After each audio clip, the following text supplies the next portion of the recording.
what special status what special status is Ladakh seeking. तो लद्दाख क्या special status का demand कर रहा है? Why it is in the news? Recently, Sonam Wangchuk, a prominent climate activist, was detained at the Delhi border during a protest aimed at urging the central government grant to Ladakh inclusion in the 6th schedule of the Indian Constitution. आपने देखा होगा 5th और 6th schedule के अंदर special areas को include किया जाता है और गवर्नमेंट उनको एक स्पेशल बेनिफिट भी प्रोवाइड करती है उस एरिया को। इसीलिए एक फेमस जो साइंटिस्ट के रूप में सोनम वांगचुक, जो क्लाइमेट एक्टिविस्ट हैं, जो क्लाइमेट चेंज को लेकर बातें करते हैं, और अभी उन्हें दिल्ली बॉर्डर पर उन्हें अरेस्ट किया गया, डिटेंड किया गया। डिटेंड और अरेस्ट में क्या अंतर है? डिटेंड का मतलब ये होता है कि आपने सोसाइटी भड़क ना जाए, दंगा फसाद ना हो जाए, उस बेसिस पर किसी को अरेस्ट करना वो डिटेंड होता है। अरेस्ट का मतलब किसी क्राइम की वजह से अरेस्ट करना। तो डिटेंड और अरेस्ट में ये डिफरेंस है। This demand reflects a growing desire in Ladakh for increased autonomy and protection of their culture identity. तो यहाँ पे डिमांड है कि लद्दाख को अपनी कुछ ऑटोनॉमी मिले, उनको स्पेशल स्टेटस मिल जाए, स्टेटस ऑफ स्टेट ना मिल जाए, लेकिन यहाँ पर आर्टिकल 6 में डाल दिया जाए। Sorry, it is about 6th schedule. तो 6th शेड्यूल जो है हमारे इंडियन कॉन्स्टिट्यूशन का specially north east of India के लिए बनाया गया है। और ये नॉर्थ ईस्ट ऑफ इंडिया के लिए जो बनाया गया है, इसमें स्पेशली देखा जाता है कि उनको एक ऑटोनमस गवर्नेंस मिल जाए, एक अपनी गवर्नमेंट नहीं, गवर्नेंस जाकर अच्छे समझे, जिसमें कि किसी भी बॉडी को चलाने के लिए अपनी एक सेल्फ पावर हो। तो बॉडी को चलाने की बात कर रहे हैं, self governance and then self determination, जो सेल्फ डिटरमाइन करें किसी चीज़ को लेकर, क्योंकि ये एक ट्राइबल एरियाज़ है। सेल्फ गवर्नेंस अपना करना हो, self determination for tribal areas specially in the hilly areas of the north east India के लिए 6th शेड्यूल का है। तो यहाँ पर जैसे आपने देखेंगे similar requests have also been made in the states like Arunachal Pradesh and Manipur where ethnic groups seek special constitutional provision. तो जहाँ पे जैसे मेघालय और कुछ ऐसे स्टेट्स हैं जहाँ पे नॉर्थ ईस्ट में आपको डाला गया है कुछ स्टेट्स को 6th शेड्यूल के अंदर में, लेकिन यहाँ पर जैसे लद्दाख का डिमांड भी रहा, अरुणाचल प्रदेश, मणिपुर भी अपने आप को बोल रहे हैं कि हमें एक स्पेशल कॉन्स्टिट्यूशनल प्रोविज़न के द्वारा हमें स्पेशल सेल्फ गवर्नेंस के लिए पावर दिया जाए, सेल्फ डिटर्मिनेशन के लिए दिया जाए, क्योंकि ये ट्राइबल एरिया है और ये एक ट्राइबल हिली एरियाज़ हैं जिसके लिए 6th शेड्यूल है। India's federal structure is characterised as asymmetrical federalism, meaning not all states or regions possess the same level of autonomy. यहाँ पर ये दिखाया गया है कि हर स्टेट का मतलब India's federal structure characterise as an asymmetrical federalism, मतलब कि फेडरलिज्म में मतलब होता है कि डिवीज़न ऑफ पावर। फेडरलिज्म क्या करता है? डिवीज़न। जैसे यूनाइटेड स्टेट्स ऑफ अमेरिका में चले जाएंगे तो there is a division of power between the states and the centre के बीच में है। लेकिन यहाँ पर क्या है कि एक्चुअल में इंडियन कॉन्स्टिट्यूशन में there is not complete division of power. कभी भी आपकी पावर को ख़त्म करके सेंट्रल पावर लाया जा सकता है, लेकिन कुछ कुछ जगहों पर सेंट्रल, जैसे किसी स्टेट्स में एलजी बैठा हुआ है तो लेफ्टिनेंट गवर्नर का पावर ज़्यादा है, तो इसका मतलब सेंट्रल का कंट्रोल ज़्यादा है। तो वहाँ पे सेल्फ गवर्नेंस जो अब बात की जाती है कि आपका अपना ऑटोनोमस गवर्नेंस हो, उसको कम हो जाएगा। इस कारण से ये डिमांड है। तो India's federal structure is characterised as asymmetrical federalism. Symmetrical मतलब वो सिमेट्री में नहीं है, एसिमेट्री है, इसलिए फेडरलिज्म सही से नहीं है। मीनिंग नॉट ऑल स्टेट्स और regions possess the same level of autonomy, मतलब भारत के जितने भी स्टेट्स हैं, जितने भी रीजन हैं, वो सेम लेवल का ऑटोनॉमी नहीं है, डिवीज़न ऑफ पावर जैसा मिले वैसा नहीं है। लेकिन भारत के डिफरेंट पार्ट्स में प्रॉब्लम भी तो डिफरेंट है, इस कारण से ऑटोनॉमी भी डिफरेंट रहेगा। लेकिन unlike symmetrical federation such as the US और ऑस्ट्रेलिया, जहाँ पर कि सिमेट्रिकल फेडरेशन है, भारत में नहीं है, where states have equal powers, India provides more autonomy to certain areas due to historical, cultural और एथनिक फैक्टर्स। अब भारत में क्या है, कुछ दिक्कत है डिफरेंट एरियाज में, डिफरेंट एथनिक प्रॉब्लम है, कुछ कल्चरल प्रॉब्लम है, सो डिफरेंट लोकल इश्यूज हैं, इसलिए India has been, I said that symmetrical federalism like US Australia की तरह नहीं है, लेकिन एसिमेट्रिकल है। आप पावर का डिवीज़न इक्वल नहीं है everywhere, especially regions with significant tribal populations, prioritizing local governance and autonomy to safeguard indigenous traditions। यहाँ पर यह है कि रीजन जहाँ पे ट्राइबल पॉपुलेशन ज़्यादा है वहाँ पर प्रायोरिटाइज करना चाहिए कि वहाँ के लोकल गवर्नेंस ज़्यादा हो, वहाँ पे ऑटोनोमस ज़्यादा हो, जिससे कि वहाँ की अपनी कल्चर एथनिसिटी को क्या कर सकें, सेफगार्ड कर सकें, यस बचा सकें। तो वहाँ पर थोड़ा सा पावर उनको ज़्यादा दे देना चाहिए, यस। और ये भी कारण है कुछ स्टेट्स में पावर दिया गया, ऑटोनॉमी दिया गया है, जिससे कि ऑटोनोमस इन द गवर्नमेंट नहीं दिया गया, in the governance. Background context of this article, इस आर्टिकल से कहानी क्या है पीछे देखा जाए तो Sonam Wangchuk's protest highlights the demand for greater autonomy in Ladakh. Ladakh में उनको ग्रेटर ऑटोनॉमी चाहिए, थोड़ा गवर्नेंस को लेकर, सेल्फ डिटर्मिनेशन को लेकर, जो कि सेल्फ वहाँ की लद्दाख स्टेट जो है अपने जो वहाँ के शेड्यूल्ड ट्राइब्स जो हैं वो अपने को डिटर्मिनेशन, अपने काम को लेकर, गवर्नेंस को लेकर ऑटोनॉमी वो ज़्यादा अच्छे से कर सकें। Demand for 6th schedule inclusion are rooted in preserving cultural identity and ecological balance. तो वहाँ पे जो इकोसिस्टम है और कल्चरल आइडेंटिटी को बनाने के लिए मेन जो है 6th शेड्यूल में डिमांड किया जा रहा है कि उनको भी इंक्लूड किया जाए। Similar demands are seen in other northeastern states where ethnic groups push for the constitutional protection। वहाँ पे भी constitutional नॉर्थ ईस्ट के भी कुछ स्टेट्स, अरुणाचल प्रदेश, मणिपुर भी डिमांड कर रहे हैं कि उनके लिए क्या हो, constitutional protection दिया जाए as per the article, as per the schedule 6th। Asymmetrical federalism, a brief overview। India's federal structure allows for varying degrees of autonomy across regions. Bharat में जो भारत का जो फेडरल स्ट्रक्चर है वो डिफरेंट है, डिफरेंट ऑटोनॉमी प्रोवाइड करता है different regions को। Asymmetrical federalism acknowledges unique needs of tribal population. साथ में ये जो एसिमेट्रिकल फेडरलिज्म है, जो इक्वल पावर का डिस्ट्रीब्यूशन नहीं है फेडरलिज्म में, ये इस बात को ही मानता है कि there is a need of tribal population के लिए एक यूनिक आवश्यकता है, इसीलिए 6th शेड्यूल है।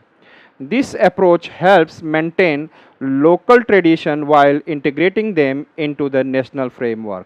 और जिससे कि वहाँ की जो वो लोग हैं, उस local region tribal population hilly area के लोग हैं, अपने रीजनल कल्चर, अपने एथनिसिटी, इस सब को बरकरार रखें और साथ में नेशन के साथ जुड़े रहें।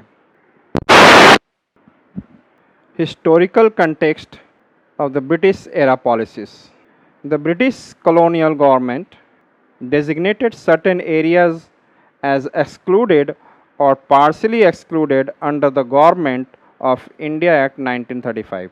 तो भारत के गवर्नमेंट ऑफ इंडिया एक्ट 1935 के द्वारा भी कुछ भारत के कुछ एरियाज़ को क्या कर दिया गया था, एक्सक्लूड किया गया था और पार्शली एक्सक्लूड किया गया था कि कितना वो ब्रिटिश गवर्नमेंट के अंडर में आएंगे, कितना नहीं आएंगे, कितना उनको अलग से पावर दिया जाएगा। This classification aimed to manage tribal regions separately from the rest of India। इनका मेन एम था कि जो ट्राइबल पीपल हों, ट्राइबल लोग हों, उनकी मैनेजमेंट, उनकी गवर्नेंस अलग से अच्छे से हो सके in comparison to the other. तो इस कारण से there is an asymmetrical division of federalism. तो the 5th and the 6th schedule of the Indian constitution were developed from these colonial policies to ensure greater autonomy in tribal areas, especially tribal areas of hilly region। तो ये जो 5th and 6th schedule जो लाया गया Indian constitution में, ये British policy, British colonial policy से ही लिया गया है, जिससे कि ट्राइबल एरियाज़ को ग्रेटर ऑटोनॉमी दिया जा सके। Excluded areas were mainly in the northeast with the strict British control over local governance। और यहाँ पर नॉर्थ ईस्ट में जो कुछ एरियाज़ जो है एक्सक्लूड किए गए थे, जिसमें नॉर्थ ईस्ट को स्ट्रिक्ट ब्रिटिश कंट्रोल के अंडर रखा गया था लोकल गवर्नेंस को। Partially excluded areas had limited, partially excluded area जो कि पार्सली एक्सक्लूडेड थे, had limited legislative interventions allowing some autonomy to local customs and laws. वहाँ पे उनको ऑटोनॉमी उतना नहीं दिया गया था, कुछ जो पार्सली थे उनको थोड़ी सी ऑटोनॉमी दी गई, जो कम्प्लीटली एक्सक्लूडेड थे कि वहाँ पे कंप्लीट गवर्नेंस रहेगा, नहीं तो वहाँ पे दिक्कत हो सकता है, पंगा हो सकता है। तो ये कि कंप्लीट एक्सक्लूजन किया गया कुछ नॉर्थ ईस्ट के एरियाज़ को, वहाँ पे लोकल गवर्नेंस का कंट्रोल जो होगा ब्रिटिश एम्पायर पे होगा, और कुछ पार्शली एक्सक्लूड किया गया जहाँ थोड़ा सा उनको ऑटोनॉमी दी गई। Fifth and the sixth schedule of the Indian constitution.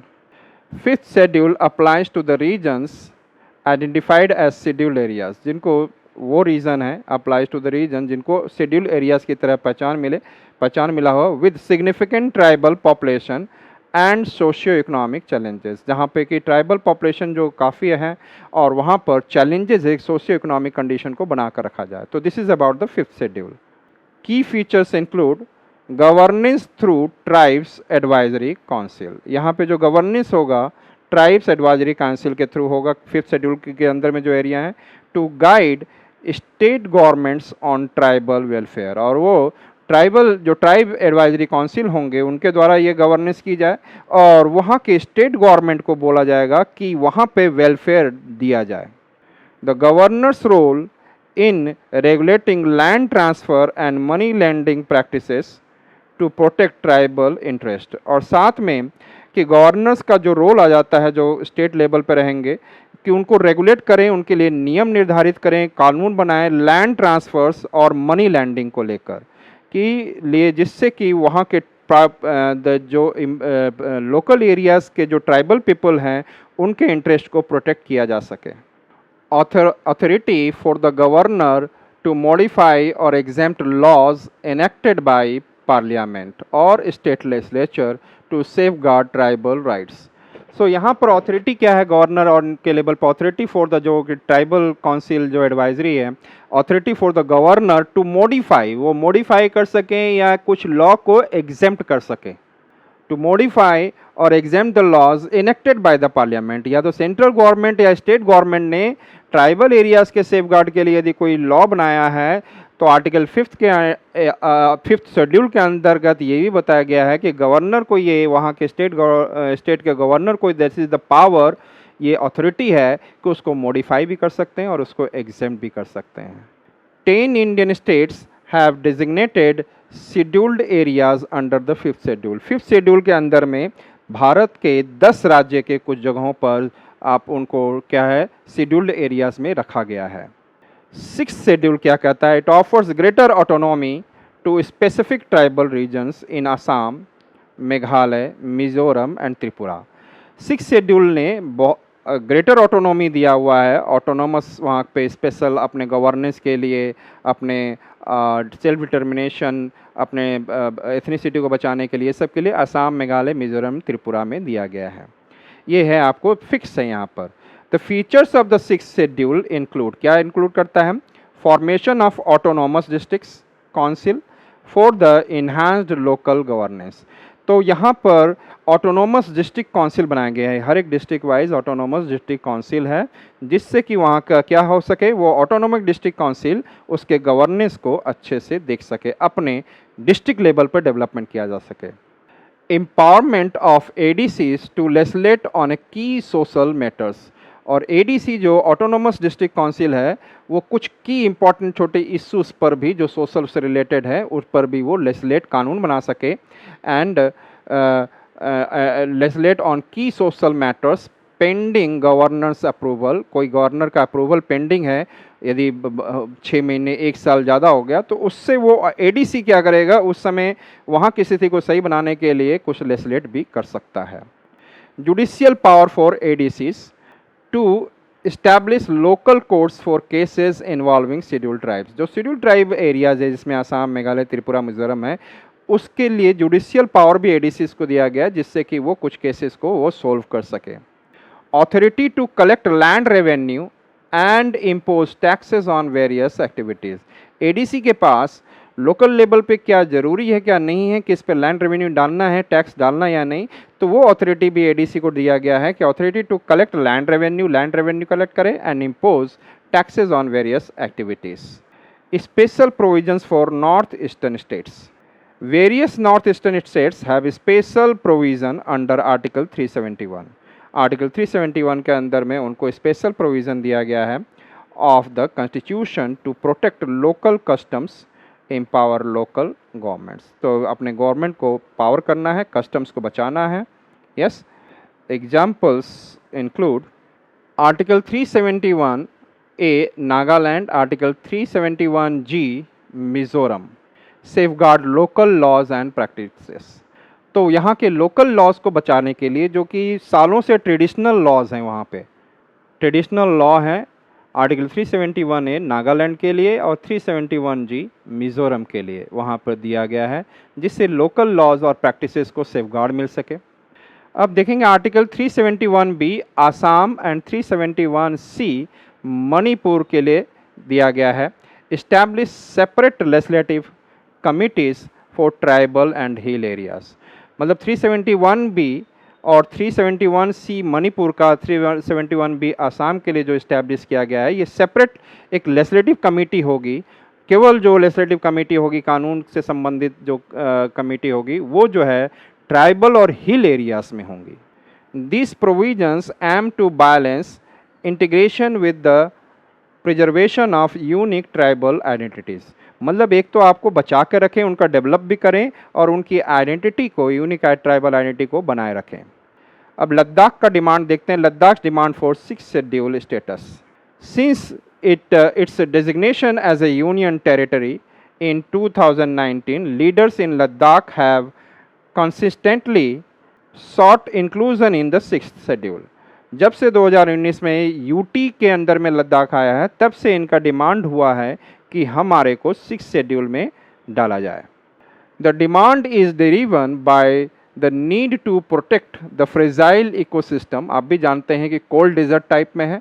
Yes, वहाँ के एनिमल्स भी बहुत कम होते हैं, वो ख़त्म भी हो सकते हैं। उनकी एथनिसिटी भी बहुत कम लोगों के द्वारा है, बचा कर रखना जरूरी है। Protect the fragile ecosystem and unique cultural identity of the predominantly tribal population. जो वहाँ पे ट्राइबल पॉपुलेशन है, उनके जो आर्ट है, उनकी पेंटिंग है, उनके जिस तरीके से वो डिफरेंट कल्चर है उनका, उनको बचा कर रखने के लिए। Activist like Wangchuk argue that without these constitutional protections, Ladakh risks exploitation of its resources and loss of cultural heritage. यदि ये नहीं दिया जाएगा, तो यहाँ का जो कॉन्स्टिट्यूशनल प्रोटेक्शन नहीं दिया जाएगा, तो यहाँ पे एक्सप्लॉयटेशन इसके जो रिसोर्सेज को की जाएंगी, चाहे जो मिनरल्स है, चाहे जो इस तरीके का है, वो बढ़ जाएगा और इससे यहाँ के कल्चरल हेरिटेज का लॉस होगा। This demand is similar to those from other tribal regions seeking constitutional safeguard. ये जो डिमांड जो मिस्टर वांगचुक का लद्दाख के लिए है, इंक्लूजन इन 6th शेड्यूल, ऐसे ही दूसरे ट्राइबल एरियाज भी इसका डिमांड कर रहे हैं। Let's see its conclusion. Ladakh's pursuit of 6th schedule inclusion reflects a wider aspiration for autonomy, cultural protection and environmental preservation. तो यदि मेजर वर्ड देखा जाए तो वो ऑटोनोमस अपने गवर्नेंस में चाहते हैं, अपने कल्चर को प्रोटेक्ट करना चाहते हैं और इन्वायरमेंट को वहाँ पे बचा के रखना चाहते हैं। The constitutional provisions like the 5th and the 6th schedules are vital for protecting indigenous rights in India. That's true. However, effective implementation and necessary reforms are crucial for achieving genuine autonomy and inclusivity for tribal communities across the nation. यदि पूरे भारत के देखा जाए और tribal लोगों की बात की जाए, ट्राइबल एरियाज़ की बात की जाए, तो यहाँ पर एक इफ़ेक्टिव इम्प्लीमेंटेशन की ज़रूरत है, कुछ रिफॉर्म्स की भी ज़रूरत है फॉर द जेन्यून ऑटोनॉमी जो रियली में रिक्वायर्ड है किसी रीजन में, जेन्यून, उसके लिए ये करना बहुत ज़रूरी है आने वाले समय में। और ट्राइबल कम्युनिटीज़ को इसमें इंक्लूड करके उनको प्रोटेक्ट किया जा सके, उनको उनके कल्चर को डेवलप किया जा सके, नर्चर किया जा सके, इकोसिस्टम को बचा कर रखा जा सके, साथ में वहाँ के डेवलपमेंट को भी बढ़ाया जा सके। तो that is a important part.